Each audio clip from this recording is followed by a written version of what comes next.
Good afternoon, everybody, and apologies for the delay. But welcome along to this LinkedIn Live this afternoon with me, Justin York. Where we're going to talk about the human side of your data ecosystem. As I've said before, all organizations have a data ecosystem, large or small. They will have data that's flowing around their organization through systems, whether it's in the cloud or their main database platforms, and that forms the ecosystem. But your data ecosystem is often not behaving the way as it does because of the systems. It's behaving the way it does because of how people adapt and interact with it. So how they use the system, how they are using the data within it, are they testing its fitness for purpose? How do they create it? What sort of things do they do with the data? And as we go through, let's just think about a couple of questions or things for you to think about, things that you may have heard of. I've certainly heard of them when I'm working in organizations. So have you ever heard anything along the lines of, I've got a spreadsheet for that? And while spreadsheets are absolutely fantastic tools, if it's something that somebody is making decisions on and using data that is critical to the organization, then it should have a set of controls around it, but it's part of your ecosystem. Or maybe you may have heard, oh, I ignore that field. And somebody's worked out that you don't actually need to use that field. You can go straight past that field and the system will still work the same way. Or maybe you've heard, and this is a really one that I find very interesting because it's definitely an indicator of an issue with the ecosystem. Do it this way, it's quicker. So somebody has come up with a workaround because they've saved themselves some time. But what they may not be doing is saving anybody else any time. In fact, they may be creating and wasting time for somebody else. So they're not data problems. That's not a data issue. That is people using the systems, or more importantly, filling in the gaps that they see inside those systems. Now, lots of organizations, most big organizations certainly, focus on tools and systems and governance. And while tools and systems are important, certainly in larger organizations, you need tooling because you can't handle all of the data that flows around inside that organization. There's just too much of it for human beings to keep a track of. So you need tools for that. Now, people go out and buy some great tools. They'll see a very nice spreadsheet or a presentation or something like that from a vendor that says this is going to solve all of your ills. And it's an absolutely brilliant platform and all the rest of it. So you buy a tool, fine. And then you have a whole load of systems. Some organizations have many, many systems. I've worked in organizations that have 20, 30, 40 different systems, all plumbed in together that are making this data ecosystem. And then there's governance. People will always then, or organizations will create governance around all of these systems. Governance is really important because we need sets of controls. We need rules by which we work. But governance gets concentrated on quite a lot in terms of controlling things. And so what actually happens is people are not designing, or organizations are not designing ecosystems. What they're doing is creating something that is not how people will work with it.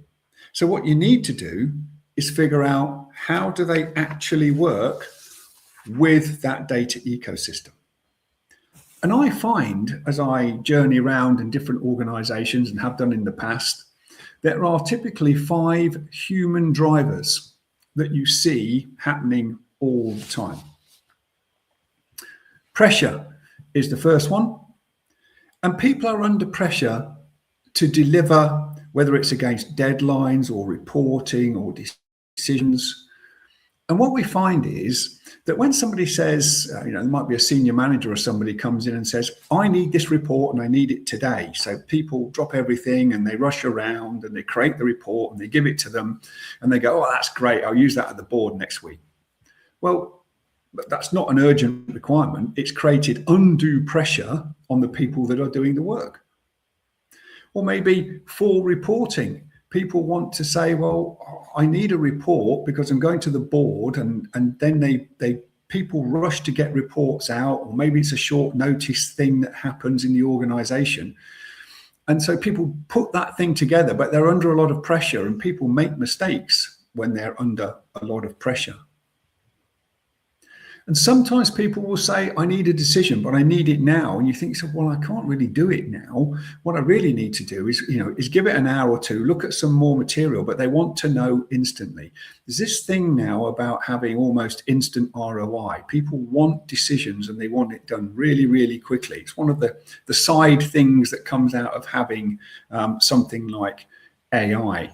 So what people are doing is optimizing for speed. Organizations optimize for speed. And in a nutshell, right now matters more than the right way. And that moves me on to uncertainty, this human driver of uncertainty, the lack of clarity that exists. And my examples, I'm going to talk about definitions being unclear, processes unclear, and expectations unclear. Let's start with definitions.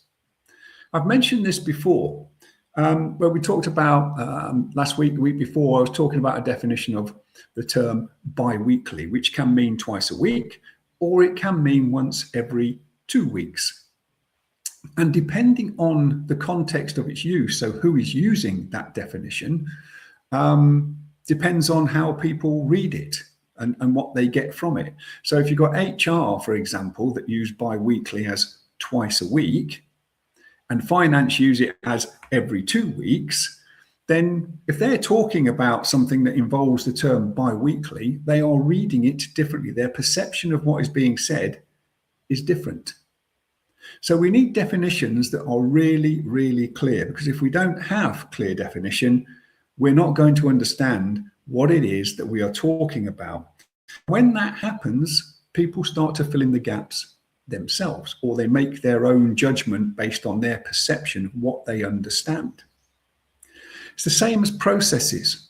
If a process for doing something is unclear, then people are not going to follow it accurately.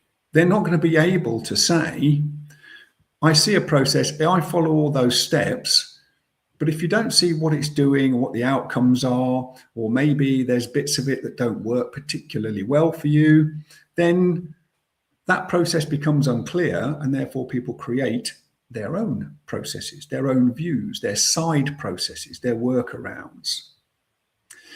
And then finally, I think about in this section about expectations. Unclear expectations. What is actually expected of somebody?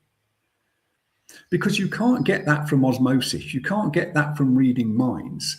The only way you can get that is by questioning what it is that's been asked. So sometimes people, different personality types express themselves in different ways. Certain people will express themselves as bullet points, and in their mind, they've explained something really, really well. But the person on the receiving end may have a different personality type, and that's no good for them. They need more information. And so they ask questions. That makes one sort of person, the person that's issued those bullet points, say, well, I've given you the information. Why is it you need more information? So what happens at that point in time is people won't bother asking. They'll say, I don't really know, but I think they want this. So they'll make the call. And they'll do what they think is right. And so when something gets delivered and somebody says, well, that's not good enough, then they have to go away and do it again. So that's because things are unclear. And in terms of data, that leads neatly to ownership gaps, where we have unclear accountability or we have unclear escalation. So owners of data or owners of processes are accountable for that data or those processes. They are the people that make the decisions. They are the people that decide whether something needs to be changed in terms of a process. They are the people that decide in terms of data who should have access to that data. Are they allowed to see it? They're also the people that will allocate resource to get an issue resolved. So if we have unclear accountability, we don't know who to ask to get something done. So who do we go to? We ask who we think is the process owner or the data owner, and they say, oh, it's not me. They send that off to somebody else. So that goes off to somebody else. And they say, well, it's not me, it's them. And so we go around in circles constantly, and we're not getting anything done. And while we're not getting anything done, nothing is being resolved, and we have no clear escalation path. So who do we actually go to? How do we get to them? Because if somebody's saying, well, it's not me, it's them, and they're saying it's not me, it's them, then how do we escalate that up the chain such that we can get a decision on who it actually is? So if you don't have the clear accountability, what we end up with is people bypassing those particular processes or systems. What we then end up with is the concept of, I'm not really sure who to contact. I'll just fix it myself. And when you're fixing things yourself that you don't have maybe the authority or accountability to do, then that isn't the right place for things to be resolved. That leads on to capability and confidence. Not everybody in an organization is going to have the same capability or level of confidence when we talk about data. So if you think about somebody that works maybe in a call center, they're answering the phone, they're taking details from somebody, filling in a form on the screen, and then they're hitting the button and sending it off to wherever it goes. They should know what happens with that data. Where does it go to? What is it used for? Do they need to know absolutely everything about it? No, but they need to understand the basics of where it goes, what it's used for. If you think about an analyst, for example, in an organization, they should know a huge amount more, and they should be really confident with the data because they are accountable or responsible for getting the data out of the systems. Is it the right data? They're putting together reports. They're putting together information for maybe executives to make decisions on. So they should be much more confident with the data. So what we end up with is varying levels of understanding. And when we have varying levels of understanding, it's quite difficult if you're talking to somebody at a different level of understanding. If you're not explaining it well, then that kind of undermines their confidence, and it begins to question the capability of the people. And so what happens when we get to that point in time is that we end up in a situation where people say, well, I'm not entirely sure. And so they avoid these types of things.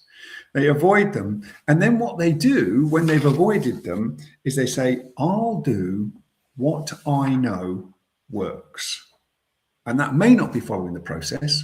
That could be any number of things. And lastly, it brings me on to habit and experience. So you may have heard a term. This is how we've always done it. It's a classic term. We do it this way. This is how we've always done it. And I'll give you an example. Years ago, I was working with the RAF, and there was somebody came in to look after the transport pool, and they'd seen these traffic jams coming into the base, loads of people coming in their cars. And he asked the question, it's quite new, and he asked the question, well, we've got buses, why don't we send a bus round in the morning and at lunchtimes, and we can bring 50 people in at a time. We get rid of the traffic jams, we get rid of the parking problems, etc. So he said to his junior officer, to go off and find out, can we do that? Anyway, he came back and he said, no, it doesn't work here. We've tried that, it doesn't work. And so he said, oh, that's interesting. Go and find out when it was done. So he went to ask the chap who'd been there for a long time. He said, yeah, we tried it 20 years ago. Didn't work then, won't work now. And so we end up with this is how it's always been done. And people have tried things, but they don't work. But they may have tried them a long time ago. There may be different ways of doing these things. And just because it's the way it's always been done doesn't make it the right way. So that could be a workaround. There could be all sorts of side processes going on. But these things get embedded, and they get embedded and become behaviors over time. So if you always hear, this is how we've always done it, the likelihood is that people won't question it. Because if that's how it's always been done, that must be right. It's always been checked. So it must be okay. That's how it's done. And this is the old thing about if it's not broken, don't fix it. But if you're hearing things like, this is how it's always been done, I've got a spreadsheet for that, or maybe something along the lines of, I ignore that field, then it's already broken. The process is already gone. So this is why workarounds tend to stick around for such a long time. What those 5 things create are things like workarounds, manual fixes, and maybe inconsistent processes. And when we think about workarounds, this is where somebody has managed to take a shortcut. It's where they've worked out they can save themselves 20 seconds every time they do this. So let me give you an example. The same RAF station.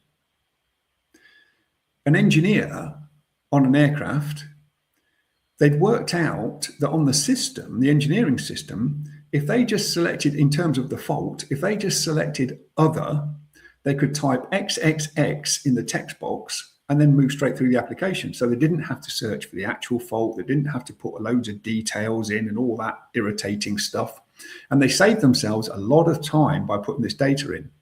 However, when it gets to the next level of engineering, they've got no information. Other doesn't mean anything. XXX certainly doesn't.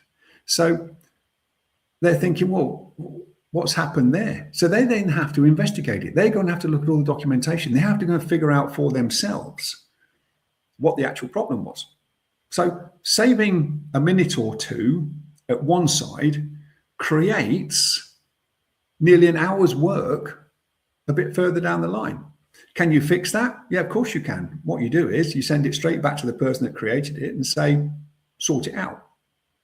But it's a workaround. And these things will happen all over the place. It's the same as manual fixes. People saying, well, I see this fix every week. I have to do this every week. And it only takes me a minute or two to do, so I'll do it myself. So let's assume that they've got the authority and accountability to be able to do that. They won't have, but let's just assume they have. It takes a minute or two to fix.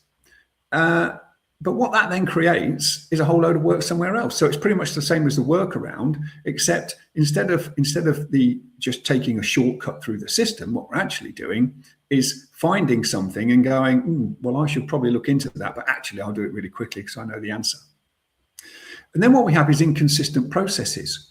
And so imagine you've got, you're an organization with 3 offices in the country, one in Liverpool, one in London, one in Bristol.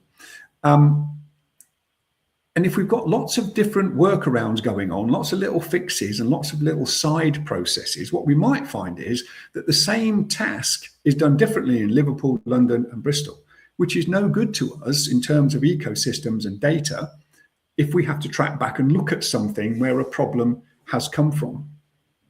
And so over time, what happens is your designed ecosystem gets replaced by your behavioral ecosystem. So then what we have to do, if we want to improve our ecosystem, our data ecosystem, we have to understand the human side of it. So understanding an ecosystem is fine. I've got a scorecard that can do that for you, a diagnostic scorecard. You can look at it and see where you are in your ecosystem in terms of what have you got, where is it, how does it move around the organization, etc. But that's not really the human side of it. That's real technical stuff. And so when we think about the human side, what we need to do is say, we don't want more rules and we don't want more controls, because the more rules and controls you throw at something, the more people will work to get around them because they will believe it's there to slow them down. That may not be the case. If they actually followed the process, they might be speeding things up because somebody's getting saved a huge amount of time somewhere in the organization. But the human side, what we really need to know is we need better understanding, better alignment, and better ways of working. So when we think about understanding, we have to understand what it is that people are doing. Why is it they are doing it? Why are they finding these gaps? What are they doing that's different to how we think things are running? And we need to do that. We need to keep our ear close to the ground, and we need to think about that. Then we need better alignment. So if we're talking about multiple locations, then we need to make sure that we're staying aligned with how things are working. And then what we need is better ways of working. And so we need to know that if we're going to report a problem with a process, if we're going to do that, then we need to make sure that somebody is doing something with it. There's a feedback loop of some description, because a lot of these problems come out of not having a feedback loop. So you put something in, you report it, but you don't get anything back. You don't get told, when it's going to get fixed. You don't know if anybody's actioning it, and you never see anything about it again. Then why would you keep doing it? What will be the point? There is no point in doing that. So as you go back to work this afternoon, back to your desk, back to your office, you want to ask yourself a few questions. Think about, where are people adapting inside my organization? Where do I see adaptation? Or maybe, do I know of any unofficial processes that exist anywhere that I've seen or heard about? And perhaps what would break if somebody left? Because if there's a real hero somewhere that's doing all this fantastic stuff, if they left, what's going to happen? Because if they haven't documented this side process or workaround or little tactical fixes they do, then if they leave, well, nobody knows why they were put there in the first place. So the next thing to think about is to say, next time you see a workaround, don't remove it. Don't just take it out.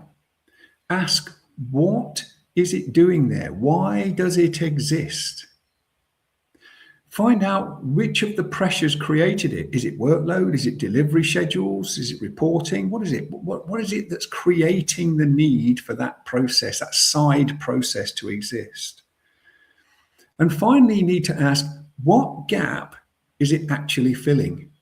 Because if people are doing something different to your formal processes, it's because the process itself doesn't do something or is too slow for them. Because that is where you will find the real issues sitting. Why does it exist? What pressure created it? What gap is it filling? And so data ecosystems don't fail because of data. They struggle because of how people have to work around those things. It's that behavioral ecosystem. And if you understand the human side of your ecosystem, then you can start to change the system in a way that actually works. That doesn't mean wholesale change or anything like that, ripping up processes and all the rest of it. What it means is finding out what the adaptations are and figuring out why they happen. So for the last 24 minutes or so, we've had a canter through the human side of your data ecosystem, looked at 5 of those drivers that could be influencing it, looked at the sort of impacts that it can have, and an idea of what we might be able to do in order to fix some of those things. So happy to have any questions. If you've got any or comments, please do drop me a comment now, or if you think about it later, do put a comment in there. Let me know what you thought. Was it useful to you? Don't forget about the scorecard I've got. I've got this scorecard that can help you to have a look at your data ecosystem, to say, look at what have you got, where is it, how does it move around, how does your organization actually work. So think about that scorecard. If you want the link to the scorecard, then drop scorecard into the comments. And other than that, thank you very much for your time. And next week, I'll be on my LinkedIn Live. We'll be talking about, do you have a data ecosystem or do you have a behavior ecosystem? So I'll see you there. Thanks very much.